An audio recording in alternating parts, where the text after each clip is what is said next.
Okay, so get this. So this play people sound investigations. They did a sound investigation, and they got this guy he works for the CIA. And so listen to what happened. Watch this. Gavin Oblenus is a contracting officer at the CIA. Oblenus worked for the FBI in 2021 and 2022 in the San Diego office, moved on to Homeland Security where he conducted asylum interviews at the southern border, and now works for the CIA managing multi-million-dollar contracts across government agencies and private sector vendors. I work for, how do I put this without, I'm not supposed to tell people kind of job. If I say intelligence, what do you think?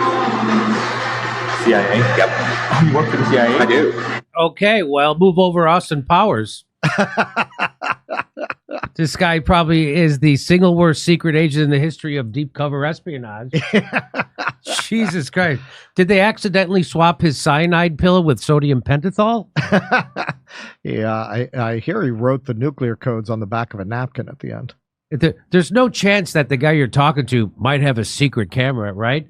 Jesus Christ. Did they go? Is spy school now an online course, for fuck's sake? Listen, So- when a fellow's trying to get laid, he'll say all kinds of things. That's what it sounds like. Yep. So here we go. Watch the things he says. That's incredible. I'm a contracting officer. That's amazing. So I deal a lot with like different agencies.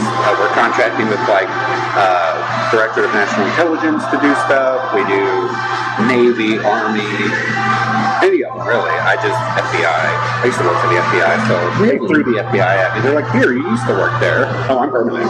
So, yeah. Good. Well, why do they call it contracting? Because I do the contract authority. I do all the legal contracts. I fly out to vendors and evaluate them. I love the agency. Good for you. I like the bureau too. The bureau was a lot of fun. I got to do a lot of cool stuff with the bureau. I was the guy in the back of the truck in the van. Oblenus spoke to an undercover sound investigations reporter about his work experience involving near entrapment and his employer's involvement with political commentator Alex Jones's legal battles. As long as the So here comes the good part. Here's the juicy part. Bureau is able to progress far enough to be able to put pro-lifers in jail whenever they want. Yeah. You think that's on the agenda? You can kind of put anyone in jail if you know what to do. How? You set them up. You can put anybody in jail if you know what to do. How? We set him up. I don't know. Does that make you think of a kidnapping of a certain governor? Where there were 11 guys in a van and 9 of them were FBI? You remember that? So they do that stuff all the time. January 6th, same thing. We set him up. You could. Well, here he goes. He's got more to say. You create the situation to where they have no choice but to act on their impulse. And once they act on that impulse, then we call that entrapment. It's a fine line. It's a fine line. I like it's a fine line how he wiggles his hands back and forth. Does the Bureau practice entrapment a lot? We get really close. Not officially. No. We get as close as we can. We get as close as we can to it without doing it. So they can entrap some of these pro-lifers into doing things that they don't. Depending, yeah. We call it a nudge. A nudge. A nudge. Sometimes you just gotta give them a quick little, just to see what happens, right? And how does that happen? You put a post out there, or you have someone fake profile say something that triggers, that we know is going to trigger them, right? Like, we already know your history. If we're to that point, we already know everything about it. So we're like, oh, this will piss them off. Oh. Sometimes you light the fuse and just wait for it to follow, right? Like a rally. So when a rally happens, that's sometimes the Bureau behind it? Yeah, sometimes. Nothing like putting out a fake social media thing to like really get people mad. So the intelligence communities are putting out fake social media posts. I thought that made you a terrorist. Spreading dangerous misinformation. They're spreading, and they're doing it to incite people on purpose. That's the point of them doing it. Well, Post fake news. That is what they did in Newburgh, and the judge released. What's Newburgh? Newburgh, there were 4 guys after 9/11. Oh, that's right. The FBI just manipulated these petty criminals into planning terrorist plots that they were not seriously going to do. They were talking shit, and the judge actually released them and excoriated the FBI and called the FBI the main conspirator. That's right. I remember that. Sometimes it's not fake. It's embellished a little bit. Who would be like a big influencer that you're after? You're like I don't even know these names. Like a Fox News person or like a Tucker Carlson or like. I'm sure he's on the radar, right? Well, not only is Tucker Carlson on the radar, but we know they were surveilling his texts and using it against him. The NSA. We know that. Well, Glenn, when we interviewed him, I asked him this question because, we were talking about Assange. Glenn Greenwald, you mean? Yeah, Glenn Greenwald. We were talking about Assange, and we were talking about Steve Donziger, the lawyer who sued Chevron, whose life has just been completely destroyed. And I said, hey, Glenn, if you are an effective dissident, if you are an effective activist, can you still be free, really, or are they going to destroy you? And he said no. He said if you really get to them, they will destroy you. I mean, look what they did to Russell Brand, and all he did was have a YouTube show that got popular. Yep. Oh, hang on. A really good-looking movie star had a lot of crazy sex with a lot of women. I'd never have imagined. Never would have thought. I never would have thought that. Oh. Some of them were not happy that it didn't evolve into something more, I mean, we can't say for sure what happened there, but somebody. Well, we can say this is that all those people were anonymous. None of those people approached the police or the news agencies to complain about anything. It was the exact opposite, and nothing has come from it ever since. Not one criminal charge, not one civil case, nothing. Nothing was pursued. Nothing. But now he's off YouTube. Now he's still on, but they demonetized him. They demonetized and they trashed his reputation, which was the point of that. Right. So that anything he says has, Matt Taibbi calls it, they put the ick on you. The ick on you, right? Exactly. So anything you say is suspect now. The biggest and loudest. Like that, what was his name? The one that said Sandy Hook didn't happen. Alex Jones. Yeah, so we were after him. You are? Are you still after him? Why? Because he's broke. He got found guilty and had to pay like $100 million. So why were you after him? We're not anymore. Just to get the money from him? Yeah. Was that court case used? Was that a CIA? Sure it was. That was an agency thing? Well, actually it was a defamation case. So it's a civil, not government. But we were looking at all of his followers, commenting, following, like, who's that going to lead us to, right? So even though it's technically not not the agency, definitely, but the Bureau, for instance, that's not our purview. It's a civil matter. But since they got all this access to his stuff and it's there, what can we go find? And did you find anything? I can't tell you if we did. But, so, it's just kind of like, realize the opportunity that you have. So with Alex Jones, you were watching him long before anything ended up happening. Probably. It wasn't my office, but, I mean, we would have been well aware of what he was doing. And the goal with him was what? Just to bankrupt him? Pretty much. And we let the families do it. And what? We let the families do it. Were they encouraged to do that by the Bureau? Like nudged? We don't encourage people. But like... We just say there's no federal statute being broken. But you do have the option for a civil case. And it's a pretty good case. Nice. In our opinion. So, that makes so much sense. I have a cousin who's a lawyer. So that's a lot of these cases, they're kind of encouraged by the FBI. Yeah, like, there's nothing federal law we can do. But civilly, we can go at them that way and chop his legs off. And they did. Yeah. So the FBI was happy. We didn't care. We were like, oh. Basically, the citizens did your job. Yeah. Wow, so you can encourage a civil lawsuit. Not encourage. Educate. What can you do with people like Alex Jones now? Because he's still out there. Yeah. He's still chirping. He can chirp. They still watching him? Yeah. Why? He did what we wanted. Which was what? We took his money away. We shut him up for a while. You're never going to shut him up for anybody. Unless you put him in prison. But again, he didn't do anything to go to prison. Being ignorant is not a crime, though it should. it is. I mean, what you could bring a nudge. He didn't incite a riot like Cheeto. He didn't encourage people to go shoot people.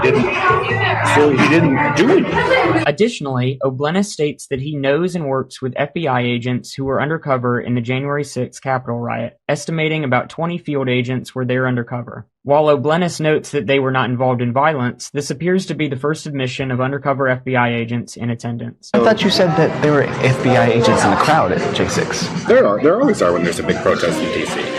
Just in case it gets out of hand like that. But there wasn't enough to turn that tide. I mean, I'm talking they maybe have 20.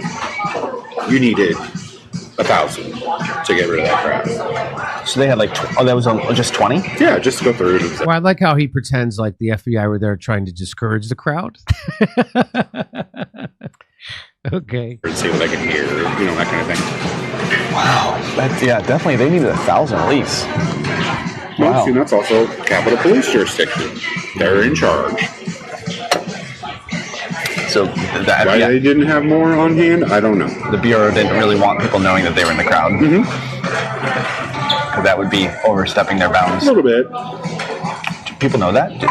Why? Did people know that the Bureau was in the crowd? Nope, and probably never will. Do you know agents that were there? Mm-hmm. Really? Yeah. They work for the agency now. So there you go. And here's Elon Musk. Concerning. Concerning, Elon Musk. Concerning. Now, this guy definitely worked for the FBI and the CIA. How much he actually knows, I mean, is suspect. Like when he says there's 20 FBI guys. Here is Clay, what is this guy? Clay Higgins. So here he is interviewing, I think, the head of the FBI, I think, and listen to what he says. Does the FBI have confidential human sources? Did the FBI have confidential human sources embedded within the January 6th protesters on January 6th of 2021? Well, Congressman, as I'm sure you can appreciate, I have to be very careful about what I can say about when. Even now, because that's what you told us 2 years ago. May I finish? About when we do and do not, and where we have and have not used confidential human sources. But to the extent that there's a suggestion, for example, that the FBI's confidential human sources or FBI employees in some way instigated or orchestrated January 6th, that's categorically false. Did you have confidential human sources dressed as Trump supporters inside the Capitol on January the 6th prior to the doors being open? Again, I had to be very careful. It should be a no. Can you not tell the American people, no, we did not have confidential human sources dressed as Trump supporters positioned inside the Capitol? Gentleman's time has expired. You should not. Can't say no. Right. So that's all I want. And there are hundreds of them. Well, here's what he says. Say that there were FBI assets in the crowd, in the building beforehand and certainly outside. What's the scale of this? You're talking like 10, 20? No.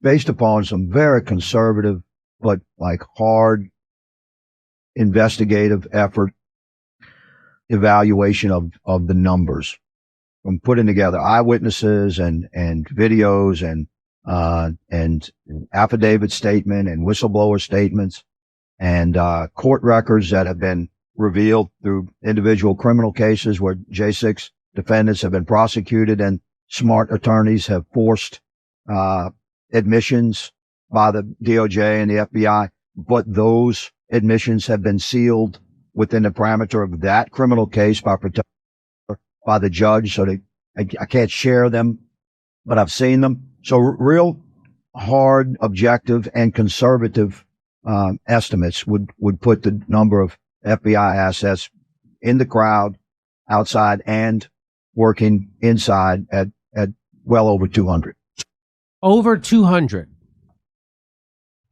So anyway, there you go. They targeted Alex Jones. They give people nudge. You can put anybody in jail you want to.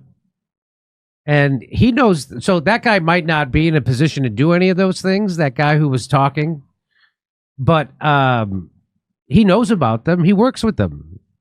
Well, this is always the question with these, and we talked about this a little bit when we covered the last O'Keefe video. It's a little difficult when you're always recording these almost of necessity. These are honeypot operations. The guy's trying to get laid.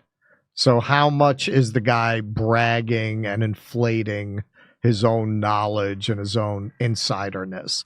That having been said, we know of cases like the case in Newburgh where we know the FBI absolutely did things like this. There's no question. And the Governor Whitmer, yeah. So we know they manipulate suspects and they entrap people. Look what they've done to Julian Assange.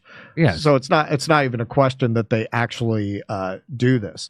In terms of people in the crowd, yeah, I remember, I used to drive a horse and carriage in New York. And when you're in a crowd at Rockefeller Center or one of these main areas, we would be by like the Plaza Hotel. There are undercover cops. You just don't know it. Because once in a while, these drivers, a lot of them were pretty rough characters. They'd get into a fist fight. And all of a sudden, these people who are sitting there reading newspapers, they pull out their badges. Yeah.